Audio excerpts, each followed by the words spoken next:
The complexity of the Trinity is hard for us to understand. We are finite, and our God is infinite and beyond our comprehension. Our last video, we discussed the three individual persons of the Godhead. We talked about how God is one in essence and yet three distinct persons. But now what I want us to consider is all three persons together, how they are represented in Scripture as one. So in Scripture, we see on several occasions all three persons of the Godhead together in one situation. The three persons of the Trinity work in perfect harmony. They never act independently or in contradiction to one another. There are several places in Scripture where all three persons of the Trinity are present and active. Number one, we have Jesus' baptism. In Matthew chapter 3, verses 16 and 17, Matthew tells us, "And when Jesus was baptized, immediately he went up from the water, and behold, the heavens were opened to him. And we saw the Spirit of God descending like a dove and coming to rest on him. And behold, a voice from heaven said, 'This is my beloved Son, with whom I am well pleased.'" One of the clearest examples of the unity of the Godhead, with each person differentiated from one another, is seen in the baptism of Jesus.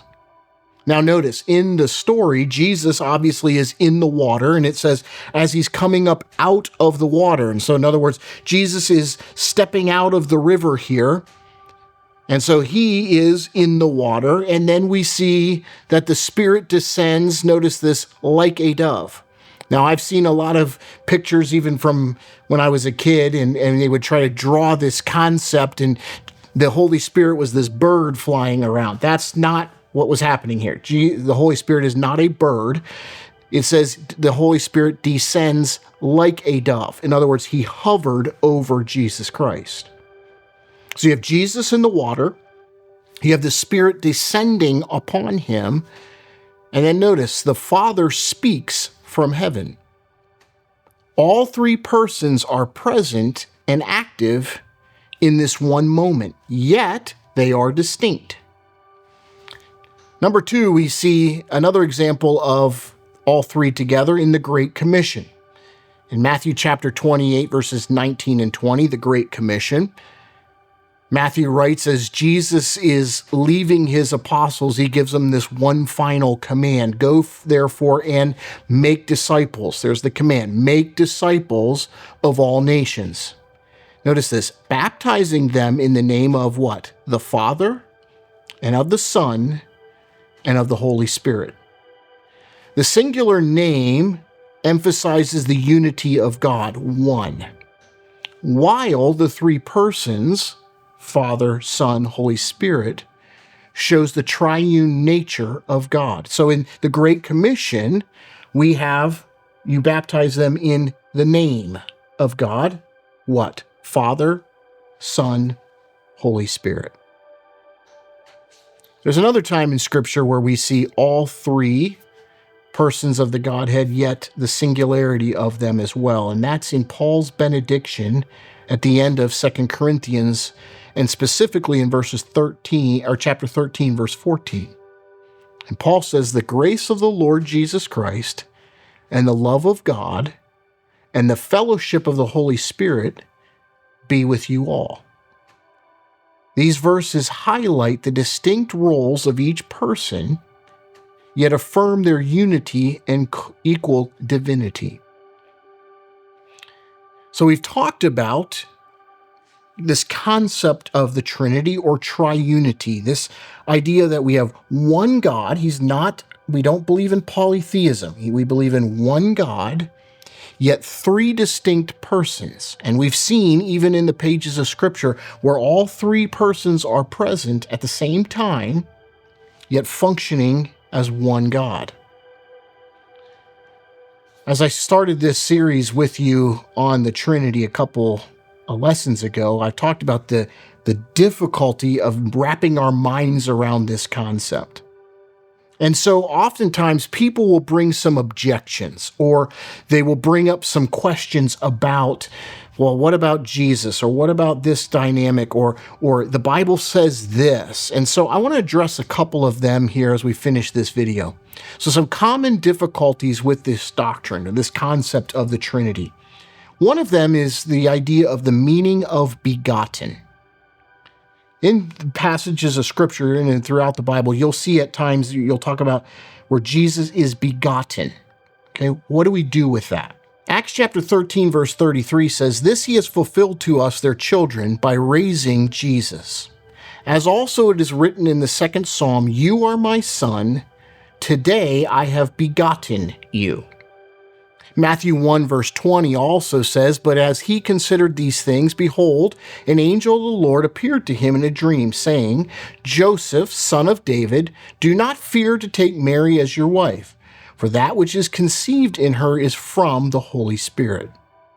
Micah 5:2 also tells us, "But you, O Bethlehem Ephratah, who are too little to be among the clans of Judah, from you shall come forth for me one who is to be ruler in Israel, whose coming forth is from of old, from ancient days." A word that is used and is described in these other verses of his becoming is the word begotten. It is used several places with respect to Jesus Christ. In Matthew 1:20, however, clearly teaches that Jesus was begotten in his humanity, but not in his deity. Christ was God from all eternity, Micah 5:2. But at the incarnation, Jesus being born as a human being, he took to himself an additional nature. This is very important.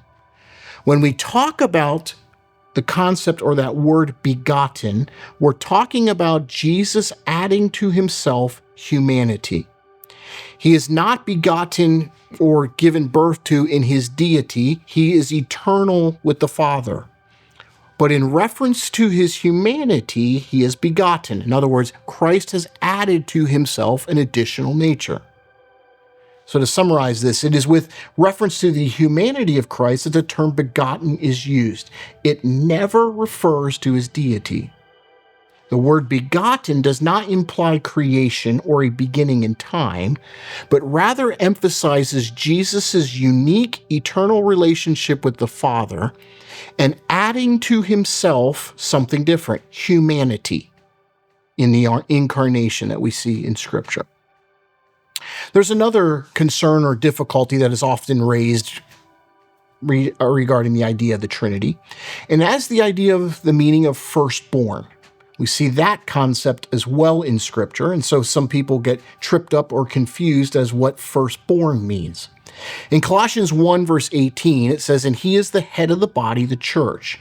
He is the beginning," notice this, "the firstborn from the dead, that in everything he might be preeminent." And this is all speaking of Jesus Christ. In Hebrews 1:6, we also read, "And again, when he, being God, brings the firstborn into the world," that's Jesus, he says, "Let all God's angels worship him." Many people will point to the use of this term, firstborn, in Scripture to say that Jesus is not God. This interpretation of the term is wrong. The word here, firstborn, denotes priority or supremacy. It does not mean he was created. It's an attributing of priority or supremacy to Jesus Christ. In Colossians 1:18, where Christ is referred to as firstborn, it is clearly referring to the fact that he is preeminent in everything. He is first above everything as head of the church. In Hebrews 1, verse 6, the passage reveals the supremacy of Christ as the firstborn or the head, the one who is supreme, because the angels worship him. Only God is the one to be worshiped. You never see in Scripture angelic beings or humans that are children of God that want to be worshiped. That is designed for God himself. So the fact that that is highlighted as he is firstborn, it means he's preeminent, supreme over. And God himself is the only one to be worshiped. There's another term that is used that is often brought up as an issue of difficulty related to the Trinity. And that's this final concept of the meaning of only begotten. We looked at begotten, but this concept of only begotten. John 1 verse 14 says, "And the Word became flesh and dwelt among us. And we saw his glory.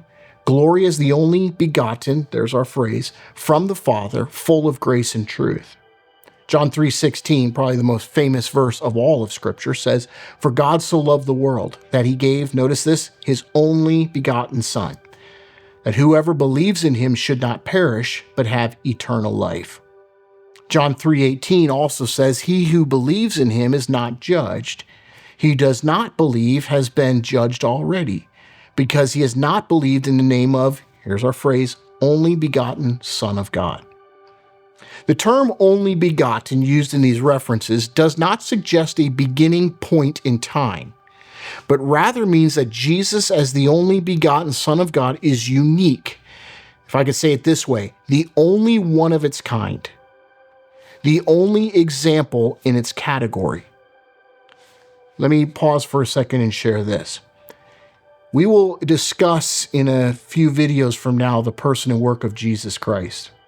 Jesus is unique and the only one of his kind. Why? Because when he came to this earth in his incarnation, he was 100% God.